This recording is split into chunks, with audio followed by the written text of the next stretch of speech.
Well, hello again, everybody. Week number 1, the National Football League. We are here. It's time to kick it off, baby. The Inside Blitz is back. Week number 1, year number 4. And we have a special guest co-host today because our regular guys, these guys right here, it's Ron and Las Vegas Cris, they cannot make it. They have schedule conflicts. They have no interest in being with me on this opening week of the NFL. So hopefully one or both of them will be back next week. In the meantime, in between time, ain't we got fun? There is CURT Sandoval from Channel 7 in Los Angeles, ABC-7. CURT, great to have you. And you're part of the Rams package, so we got a lot to talk about today. Well, thanks, Ted. Happy New Year, so to speak. Yes, it is. NFL, right? Nothing like Labor Day week. Huh? I love it. This is my Labor Day. That means I'm actually working. You're laboring, right? Exactly. Yeah, I was kind of joking yesterday on our broadcast. I said, my daughter, who's in college, when she was 2 years of age, she was at the Disneyland Hotel, and she looks into our phones and goes, "Are you ready?" And that's kind of that same enthusiasm I have for the NFL season, like a kid at Disneyland. Exactly. I can't believe. And this is we do it on Thursdays, so it's the pregame show to the season this time, but it's usually Thursday night pregame show. But let's hear a little bit about CURT Sandoval. If you don't know this guy, then you don't know anything. Okay, he's been around forever. 38 years in TV sports. You must be exhausted, CURT. It's been a good run. I've been here at ABC-7, fortunate to do the Sean McVay show. Yeah. This will be my 5th year, and just very fortunate to be a storyteller. I love sports. It's become a career. And I remember when I had kids, my kids are 23 and 20. Yeah. Thought, I hope to stay long enough that they remember I did sports. That was crazy. Now I just want to be a good dad and help them. But I'm very blessed to really, kind of see behind the curtain, like the Wizard of Oz, see behind the curtain of what this great Rams organization is all about. And I'll tell you, I've learned more from Sean McVay by watching him and watching how he interacts than I have about football. It's been awesome. We talk a lot about behind the scenes stuff here on this show, and with our Vegas connection, we do odds as well. But from a personal standpoint, talk what it's like to deal with Coach McVay, because he's not your typical NFL coach. We are really, really lucky. There are a lot of guys who have no interest in us being there on the grounds, let alone doing one-on-ones with us. And that's the truth. No question. I grew up in... you, by the way, with Kobe. A younger Curtis J right there on the left. Yes. Someday I'm going to have a book when I retire. I kind of use this as one of my catchphrases, here, there, and everywhere. That'll be the cover of my book, here, there, and everywhere. Look at those two knuckleheads. Boy, that's embarrassing, isn't it, in public? But I'll tell you, to answer your question with Coach McVay, having grown up in Denver, I first was introduced to pro football as an intern circa 1985 under Dan Reeves, who, with the media, headbutted. Oh, yeah. And there's a lot of NFL coaches. I worked in San Diego, Dan Henning, Bobby Ross, and there's a lot of coaches that are just they're hypochondriacs about what are you doing? What are you shooting? Right. And McVay is just a breath of fresh air. B, he's ridiculously cerebral. He was accepted into the Air Force Academy. He could have played ball at the Air Force Academy. He is, a photographic memory. But all that being said, his sense of humility and his sense of he is the world's best at when the team succeeds, it's about everyone else. When the team fails, it's about himself. And to me, I'm a God-fearing man. I just am so grateful of what I've learned in life from Sean McVay. Oh, I bet. About how you carry yourself at a very high level. Football coach, man, he's pretty elite as well there too, as you well know. Yeah, exactly. And he's the type of guy that also thinks about how he responds to us. A lot of guys are on automatic hit the button, you're in computer mode, and you're going to give we give 120%, and that's all I'm going to give you. Right. And if you ask him the right way, and that's our job to do that, right. He will give you a detailed answer, and that's always appreciated.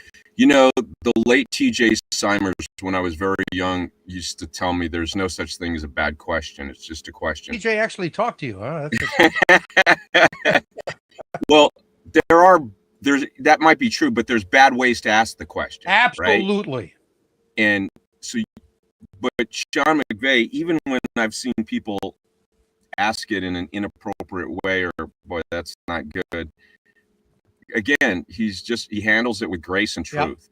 Yep. And that's what I just so respect out of the man, let alone, he can't lie. He's just, even when dealing with the Matthew Stafford stuff at the beginning of the season at training camp, when I said at the beginning of the season, the second week, he literally says, well, I may have misspoke. What coach says I may have misspoke? I mean, right? It's true.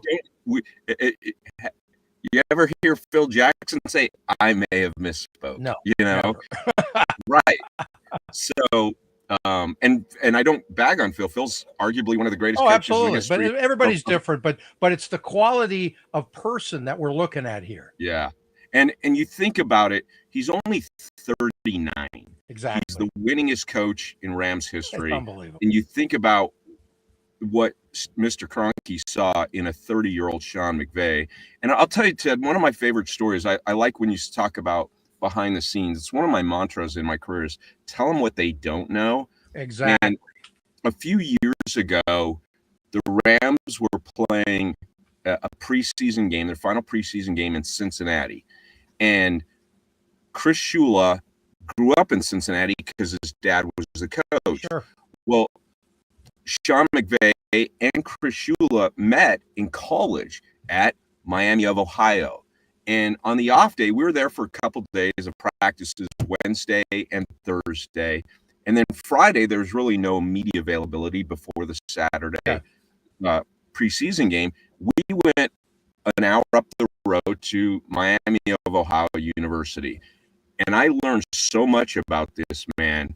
And at Miami of Ohio, they have the coaching carousel tree of Woody Hayes and some of the greatest coaches, and they were putting up a statue of him. But what I really learned then doing that story and talking to people at that university where Sean went to college is just how brilliant his mind was then.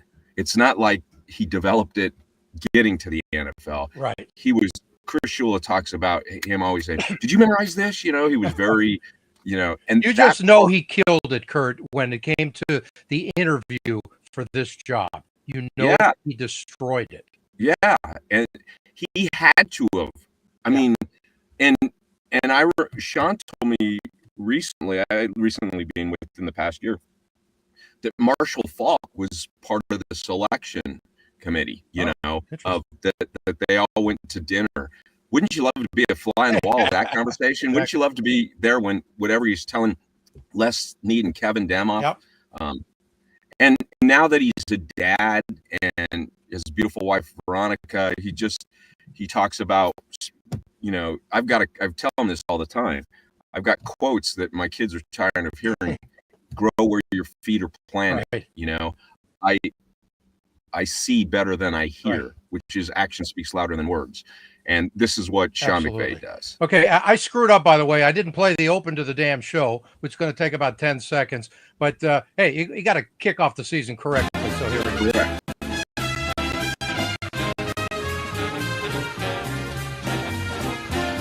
Hi, everybody. This is Vin Scully. It's finally here. The home of Ted Sobel is on the air. That's Vinny. Former NFL play-by-play guy for a long time on CBS, and he was great, too. God bless him. Amen. Rest in peace. His voice. Anyway, real quick thing, because we've gone 10 minutes. We haven't even talked about anything but Sean McVay, and we're going to bill him later for this free publicity. But a little background on me, 1974 team. That's my first team I covered. Wow. I was 10. Yes, yes, I know that. Thank you so much. That's the ground Chuck Knox's team right there. We're going way back to the Coliseum. There's the coach and Merlin Olsen. Wow. Is that going back a couple of years there? And James Harris, the first full-time black starting quarterback in the NFL. And there's James. Shaq, they called him.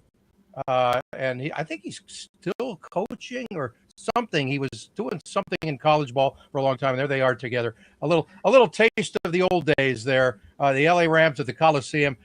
That's the way it used to be. That's the way I grew up, baby. Yeah, Los Angeles. Look at that photo there, Ted. Even, because now USC plays it, you can see that field has since been lowered just because of interesting. How the ground level up to the white peristyle end. Right.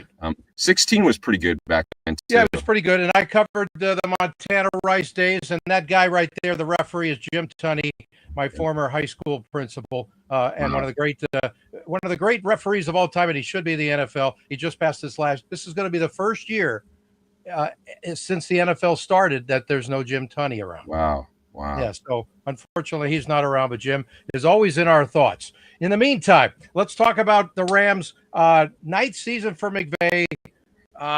There's something about this team. We're trying to figure out how they transitioned from last year to this year. It was a surprise kind of a year. We didn't know what to expect, especially with Aaron Donald leaving the scene.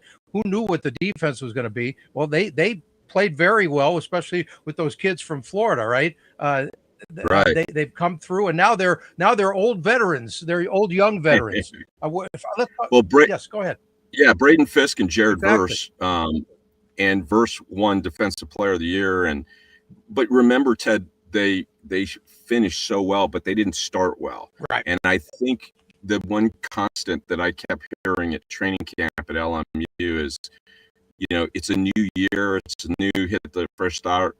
But the way they finished, they earned the right to have confidence. Right. And pin the ears back, let's go. Chris Shula blitzes a little bit more.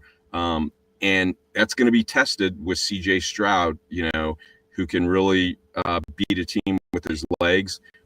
Their defensive line, their offensive line is their weak spot. Can the Rams defense exploit that? But I think that's going to be one of the keys, not just week one, but all year. Does this young defense continue to age well? Right. Exactly. So let's hear from Coach McVay. This is a total coincidence. I got the first question in, Kurt got the next question in, and this is so I just thought, you know what? Let's play the damn thing. Relationship this early in camp. Well, I think there's a great humility by Puka, always continuously try to learn, and I think that's consistent. Devontae's no different, they're always trying to move in the right Receivers direction. room. But Devontae, similar to Cooper, has a bunch of experience. Puka was fortunate enough to learn from Cooper in the first couple years of his career, and then when Devontae's so willing to share, he's got such an amazing football acumen. Like I mentioned the other day, he sees the game through the lens of a quarterback. There was a specific route the other day that Puka did a great job of running. And you ask him in a team meeting, what were you thinking here? And he gives reverence to Devontae about a key tip that he gave him to be able to execute it at a high level. And when you have guys that are doing that for each other, that's special stuff. You guys hear me talk about all the time. Football is the greatest team sport that there is. And when you have teammates that are pushing one another, when there's that mutual respect that exists and that appropriate humility, a lot of good things can follow. What else have you learned about Devontae that you didn't know? Even though he's been around forever. I think you're getting to know, the things that are important to him. His family, what a great father, what a great husband he is. He's obviously he's picked up a real passion for golf, and he's pretty damn good at it. But he's also pretty good at football and passionate about that. So just a special human being, and obviously he's been. Okay, so one of the things about Davante Adams coming to Los Angeles, we don't know how much of his peak he still has left. He's never been a fast guy anyway. Right. He's one of the that he finds a way to get open, but he's also got incredible hands and incredible instinct. He's a brainiac when it comes to football.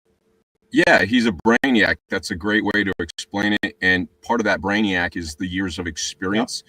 Yep. And also his route running combined with he's still got hops and he can still find a way to get open. And I love the soundbite that you played there where Sean explained that Puka did something really good that they talked about. And he says, well, I learned this from Devontae.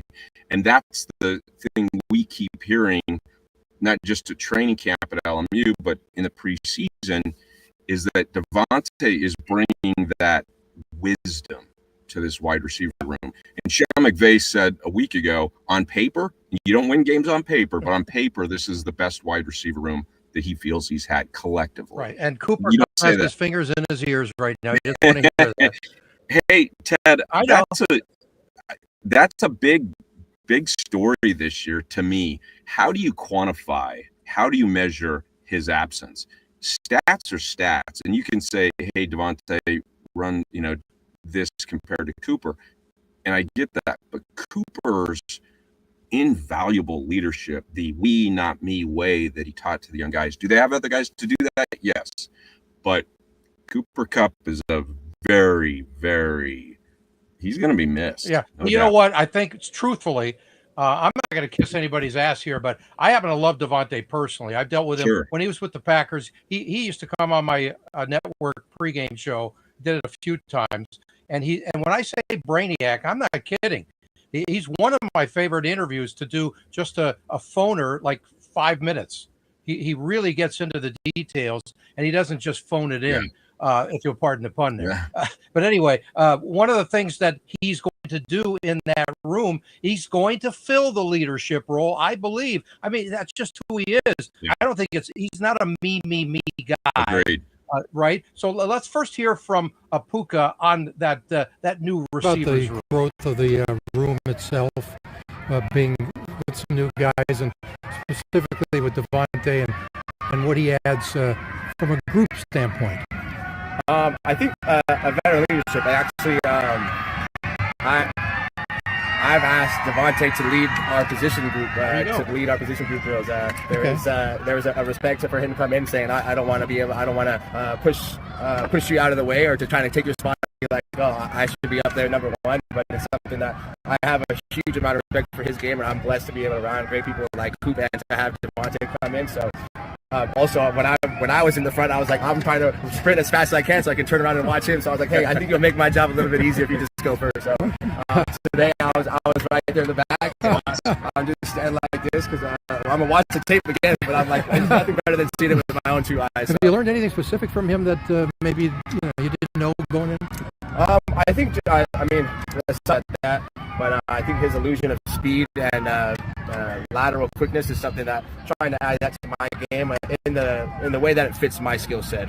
There's not I wouldn't say there's a lot of people that can replicate some of the things that he can do, but trying to understand the movement so I can add it. Interesting. He says the illusion of speed. You don't hear that term. And only football brainiac, I love that, would really understand that. And for your audience, I really want to put an exclamation point behind what he said at the beginning about letting Devontae go first. If you're ever at a practice, a training camp, or if you arrive early to the game and you see the running backs or you see the wide receivers or the defensive backs doing drills, the first guy in the drill is at the top of the depth chart. It's lined up that way. Same with defensive linemen when they're hitting the tackling dummy. It's always the starters are first. The first guy on the depth chart is first, then the second guy, then the third guy. So when Cooper Kupp was here, it was Cooper Kupp, then Puka Nacua, and so on and so on.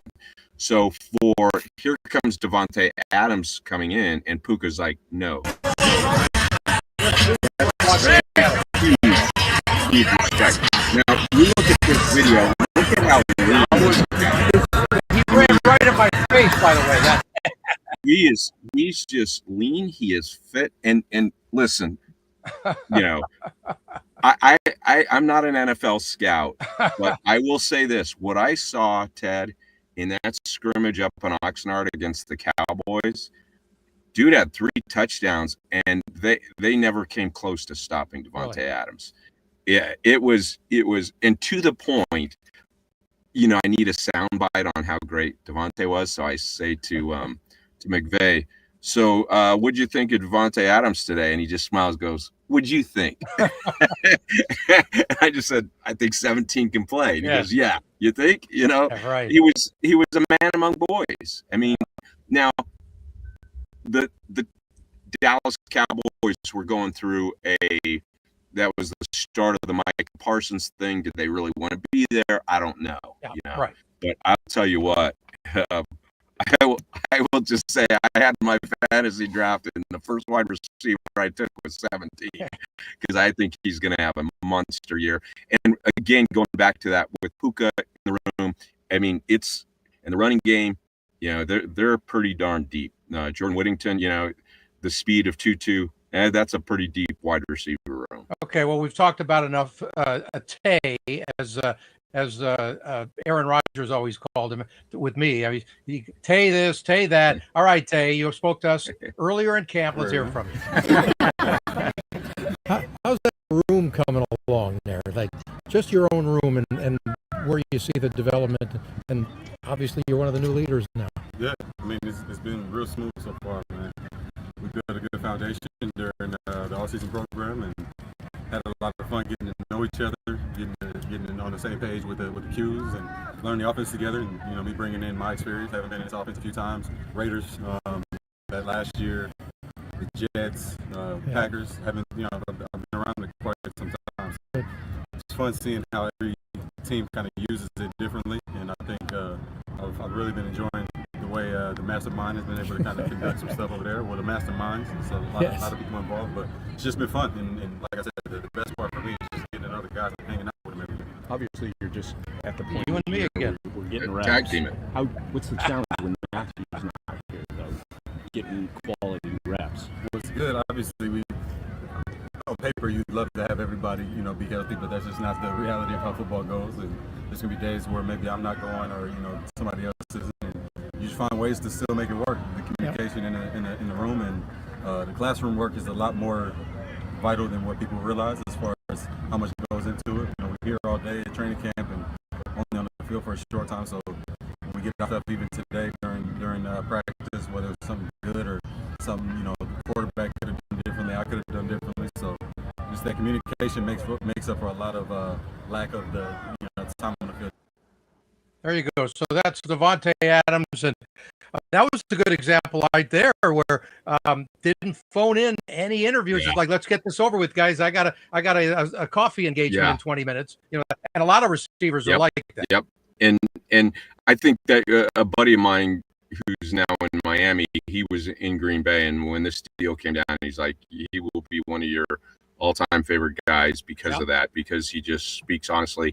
And it may have been in that same thing. Someone asked him a question about that same room, and he goes, I'm going to leave that inside because that's where it belongs. So he gives you a lot, but he's still protective of the team. And I think the second part of the question is really what unfolded this week.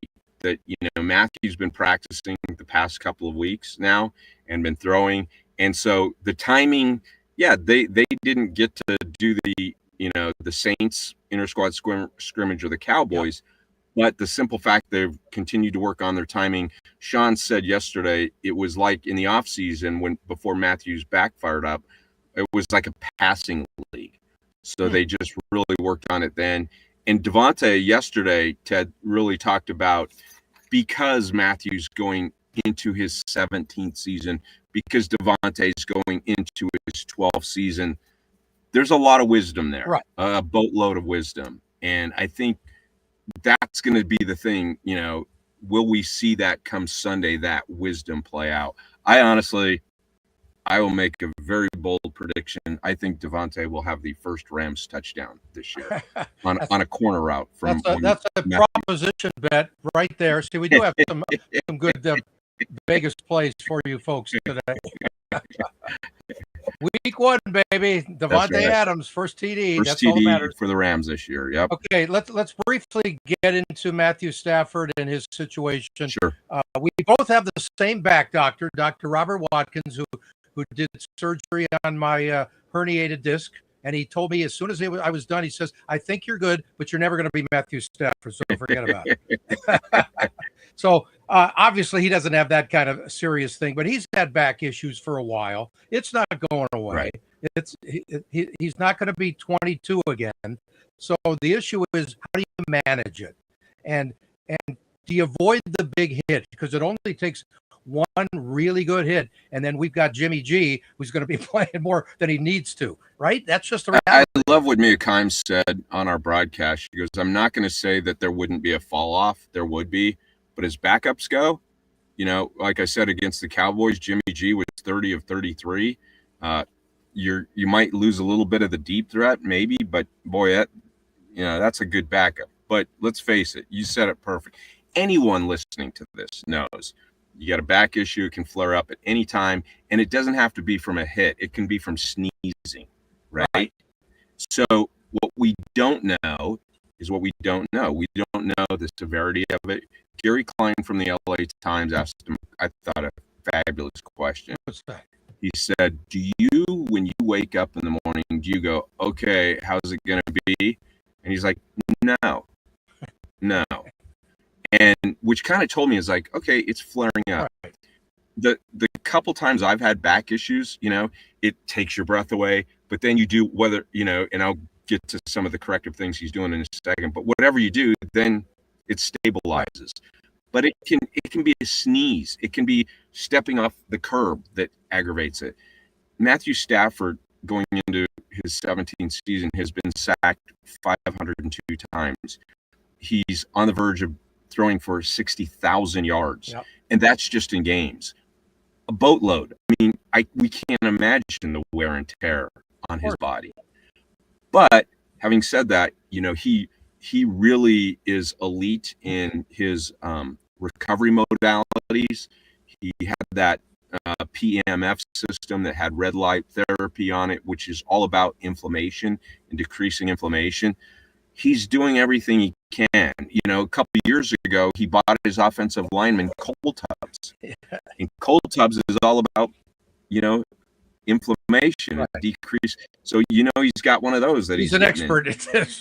Yeah, he really is. And it's honestly, personally, it's one of my favorite topics is these recovery modalities, right, because of the science and technology that we're going through right now. So Ted, it's the elephant in the room for the Rams. Matthew Stafford's and back. You know what? The worst thing an elephant can have is a bad back, because his back really affects the trunk. But, you know, and all kidding aside, a year ago at this time, Sean McVay says we'll go as far as Matthew Stafford will take us. It's obvious though too. Right, exactly. So yeah, we'll see. It's week to week. It's actually snap to snap. Right. And to some point, couldn't you say that about every single player? It's a violent game. Yes, but not every player needs a shot in their back. Not every player touches the ball on every offensive snap. Right. You know, the quarterback, you know, the great Norm Chow said that. He's like, the quarterback touches the ball, you know, as much as only the center touches it more. Right. So yeah, it'd be foolish to say it's nothing short of a monumental issue for the Rams. Okay, so how surprised were you about what the Rams were able to accomplish last year? And we're going to get into some other teams in our last segment here, but what they were able to do, as there was just a giant question mark about so many different positions on their team last year and their youth. We didn't know, is this a transition year? Are they rebuilding? You know, there were a lot of doubts. No question. And going in, I was very concerned, you know, and I love Chris Shula, but I was like, I don't know if Chris Shula is a good defensive coordinator or not. And then they start 1-4, and you're like, okay, they're not going to the playoffs. And then all of a sudden they have that break and they catch lightning in a bottle, and you're like, they could have beat anyone at any time. And there's not a person who was at that game who didn't think against the Eagles that Matthew Stafford wasn't going to win it, right? You know? And again, last year they deserved the right to say, okay, we're going to be young, we're going to be good, let's pin our ears back, let's go. But it was surprising until it wasn't. And what I mean by that is, okay, you're 1-4, okay, now you're 2-4, okay, now, hey, they're back to 500. Right. And all of a sudden you're looking at the schedule, you're going, they can win that, and they can win that. Exactly. They won that, they won that, and they won that. And I think the only game they lost was a Baltimore game in overtime against on the road. It was like, it's a really good team.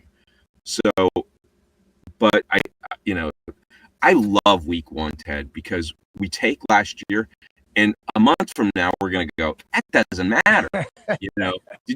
Is Matthew Stafford still playing? You remember a year ago? It was a year ago at this time. Puka Nacua got hurt in the first game, and he missed 6-8 games. I don't know. It's like offensive line injuries. Steve Avila gets hurt in that first game. Yep. You just don't know. And if they win week one is the greatest overreaction on both sides. Yep. And that's what makes it fun. Okay, so last year, another guy who was surprised at what the Rams could do was this guy, Eric Dickerson, who I ran into at a charity golf event several weeks ago. And I did a long interview, not long, several minutes, but I cut up one little piece where he talked about, were you surprised about last year? This year. The last 2 years, I didn't think they're going to do very well. They exactly. Me too. Now I'm thinking they're going to do well this year, so I'm hoping I'm right. I mean, I got to say that Sean and his staff did a great job of coaching their team last year, because I don't think he had a lot to do. And keep Matt Stafford healthy. I think they'll do well. I think they'll do well as long as Matt Stafford stays healthy, right? That's it. Yeah, and I'll say this. Everyone's like, oh, if he goes down, or a month ago, we're like, are they going to start the season with Jimmy? They can win a lot of games with Jimmy. Yeah. They really can. They really can. I think if Matthew Stafford went down, that's a big loss, obviously. And I said it before, it's not like there's not a drop. But I think the bigger issues is staying healthy on the offensive line. Yep, no doubt. Staying healthy on, Jared Verse goes down, God forbid. That's an enormous loss. Well, that's always the the key equation of every season. Stay healthy, baby, or it doesn't matter. Look at the Detroit Lions last year. Their defense, everybody went down, it seemed like. And had they stayed healthy, they may have been in the Super Bowl. They were favorites to win the Super Bowl for that part of the year until, when Hutchinson went down, that changed a lot of stuff. And he's back this year. And so they're all back, but not their coordinators. Exactly. That's a whole different story. Exactly. We'll get into that another time. Let's talk real quick down the road. Some guys named the Chargers. They're opening up in Sao Paulo, Brazil tomorrow night. That should be interesting against the Kansas City Chiefs. This is Harbaugh's team now. Yep. It wasn't last year, and it's not going to be the ultimate Harbaugh team, but he's building from within. He's getting his running backs. He's getting his physical guys that he needs. It's ground and pound, and that's the way Coach Harbaugh wants it. Your thoughts on what they're doing down there? I love Jim Harbaugh. I love the Chargers and what they're doing. Najee Harris, he announced yesterday, is going to be starting running back coming off that horrible eye injury from the 4th of July fireworks accident. But I think Herbert, by the way they lost to the Texans in the playoffs, is really going to have a chip on his shoulder. That was an aberration, I thought. And honestly, I've really researched and looked from afar because I used to work in San Diego.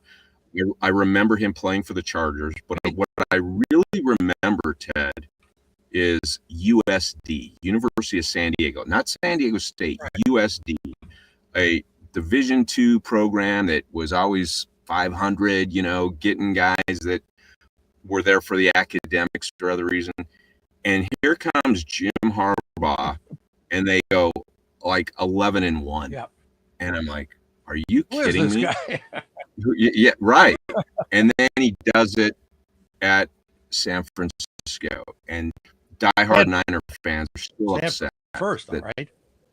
Yeah, Stanford. Yep. Remember Pete Carroll? What's your deal? I was there. Right? there. Same. Yeah. And then, so all that to say, you got number 10 there pulling the trigger, and Justin Herbert, the academic Heisman Trophy winner, very smart guy. I think bringing Keenan Allen back, sadly losing that guy, their offensive lineman. Yeah, Rashawn Slater, unfortunately, that's a huge loss. Joe Alt will go into his spot. I'm sure he'll be fine, but he won't be this guy. Yep, exactly. So you just hope they have great depth there. And honestly, and you mentioned it, they're playing the Chiefs in Brazil. And to win the division, you got to win in the division. Yep. And you got to, there's those 17 games, they all count, not to be cliche, but just huge to try to start 1-0 and 1-0 in the division. Yeah, there's some great divisional matchups this week too. I mean, one of the great things about week 1 is look at all these. There's 7 games. Wow. Or is that 8 games? I think it's 8 games. I think. Yeah. Cowboys Eagles tonight. I read that it's been like since the 50s or 60s since they've played in week 1. Oh, I didn't see that. Interesting. Yeah. Okay. And it really, again, it'll be an overreaction like 49ers Seattle. Ted, I'm putting you on the spot. Okay. Who wins that game? That's at Seattle. Cooper Kupp's first game as a Seahawk. 49ers are supposed to be down, or are they? Well, you know what? How do we know what Sam Darnold is going to do? How do we know what that coach and Darnold? I think they're going to dial him down a little bit from last year, and they're going to play slightly more conservative because they know his limitations. He just had a phenomenal year in Minnesota. I'm a little bit surprised they didn't bring him back. To bring in J.J. McCarthy with the Vikings when you have no idea what he's going to. It's like, hey, it's your team now.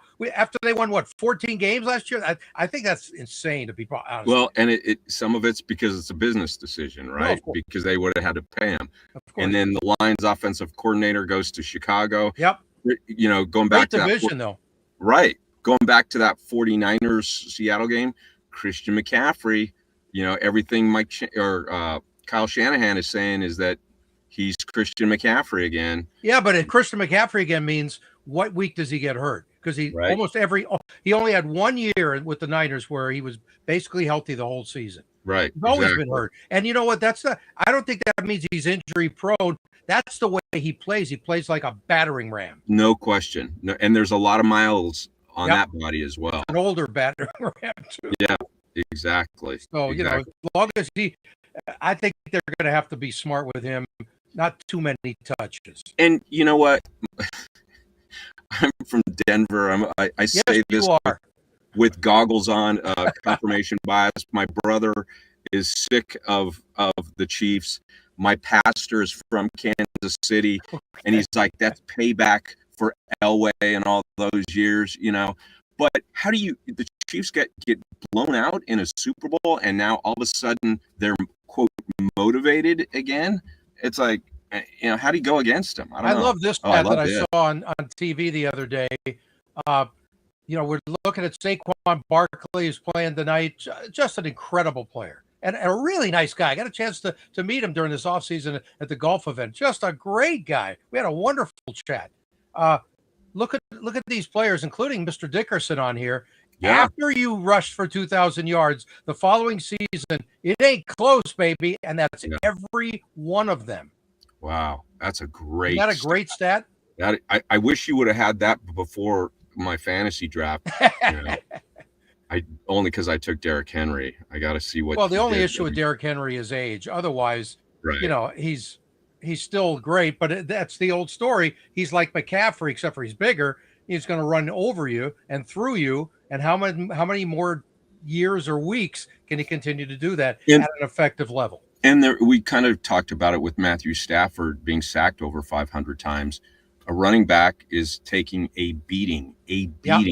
And at some point, the body just says no mas, Exactly. Yeah. God, you got me fired up, dude. It's tonight. And then it is. And then Friday night, and then college all day Saturday. And then let's go. Here we go. NFL Sunday. So what are your games of the week? All right. Now old man Sandoval's got to put his glasses on. Okay, you know what? I'll just go over a couple of games here before we wrap this sucker up. You still have another 5 minutes? I do. I've got 4 minutes. 4 minutes. Let's go. But who's counting? I I love that Kansas City Charger game. I'm not a huge on the Cowboys and Eagles. I'm over the Cowboys. Right. Well, it's opening night though, so obviously that's the big thing. That's cool. I'll be honest. I kind of Raiders Patriots. No, it's an interesting game, no doubt. Pete Carroll with Raiders and the Patriots are this, new, they bring back one of their great veterans as their coach. I want to see that. I want to see what Pittsburgh does with Aaron Rodgers as their quarterback. Yep. That San Francisco-Seattle game, you betcha. Denver's defense, it was at an aberration last year. Detroit, Green Bay, are you kidding me? I'd be watching that if I wasn't covering the Rams. I really would love to see Micah Parsons to be going all out in that game. There's got to be a pitch count. And everybody's talking about Detroit losing its offensive coordinators. Amon-Ra St. Brown's still there. Right. And Jared Goff is still there, and they're healthier now on defense. Come on. Baltimore at Buffalo. Some are saying that's the AFC Championship, right? And here it is, week 1. That's fabulous. Yes, there is something about remember Aaron Rodgers, Justin Fields. It's the quarterbacks bowl. They're both playing against their previous team. That's right. And you know what? I really don't sleep on this year. On who? Chicago. Okay, Chicago. I'm not going to trust. I just don't think their roster is good enough yet. Agreed. I think they'll be improved, but I don't think they're good enough yet. Agreed. I just want to. They have done a 180 with their offensive philosophy. Yeah, 180. So, man, week 1. Yeah, but I just don't know how Ben Johnson, and he's a little bit on the, let's just say, arrogant side he comes across, and how's he going to deal with Caleb? That's going to be interesting. They've got to work together. This is it. I mean, they're the future for the next who knows how many years. Yep, exactly. Anyway, so that'll be really interesting. Next week, I can tell you on the show, I'm going to have a couple of more guests, including Josh Carty. We're talking about the kickoff rule now, which is really weird, isn't it? Yeah, totally. It's almost hard to watch. Carty had a really unique kick in the preseason on kickoffs where he squibbed one. Yes. And it was like, and I hadn't seen them do that. And the Rams were one of the leaders last year and just kicking it deep and not worrying about it. Love that dude, by the way. Yeah, really good guy. Stanford kid. Every time we talk golf. He has no interest in talking about it. Because he's a kicker.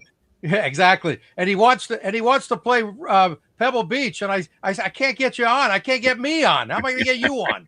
He played at Stanford. He should have made a phone call. Yeah, exactly. He could still make a phone call. Really good kid, though, isn't he? Yeah, that's great. Absolutely. And then next week, I'm also going to do. Got a little one-on-one with this guy, Sean Dolak. It was a great story. The only undrafted free agent Ram this year. Yeah. And fabulous. why Buffalo didn't sign him. He worked out with Buffalo in his hometown, and they didn't sign him. They love him. He led the country in tackles last year. They love him. Instinctive player. Yeah. Has Shula talked to you about him at all? Yeah, just the fact that they've said, and as has Sean, just they love his instincts. And going into the final preseason game, they had mentioned to us going in, it's public now that he would make the team. Right. And that's when Sean really just said, listen, this guy is Omar Spates from a year ago and will really make an impact. Yeah. There'll be a lot of special teams at the start. And then work his way in defense. You're on an NFL roster. Exactly. Pretty good money. I know you got to run. Hello to everybody at Rams camp. That's where he is right now. What's on the agenda? I mean, the Rams changed the schedule this morning real quick. Look at that. That's the media room, which is the best thing right there is where the drinks free water and the green teas. I don't know why they changed it, but so we're here an hour early. They wanted to mess with my show. That's why they changed. I think I don't know why, but it's going to be hot either way in Woodland Hills. My first thought was that heat related. No. Who's supposed to be on the interview agenda today?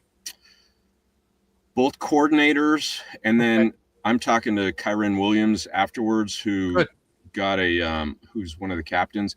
And I don't know if we mentioned this, but Alaric Jackson spoke yesterday.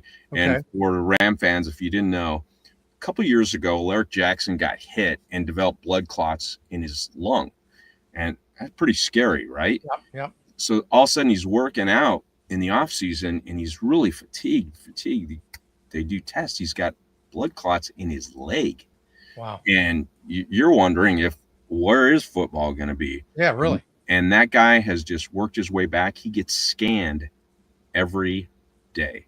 Wow. Every day. But he's back. Okay. And it was just to me, it's, most offensive linemen are pretty darn smart. And smart kid, undrafted, makes the Rams team to the point he gets a big contract, gets blood clots. Now he's back. And I think he's the guy you mentioned to me last year. Said that's a must interview. Alaric Jackson. Oh, right. That's K-Dot. That's Kevin Dotson. That is a must. That's K-Dot. Okay. But similar thing. Very smart, communications major. I think he's from LSU. Yeah. Okay.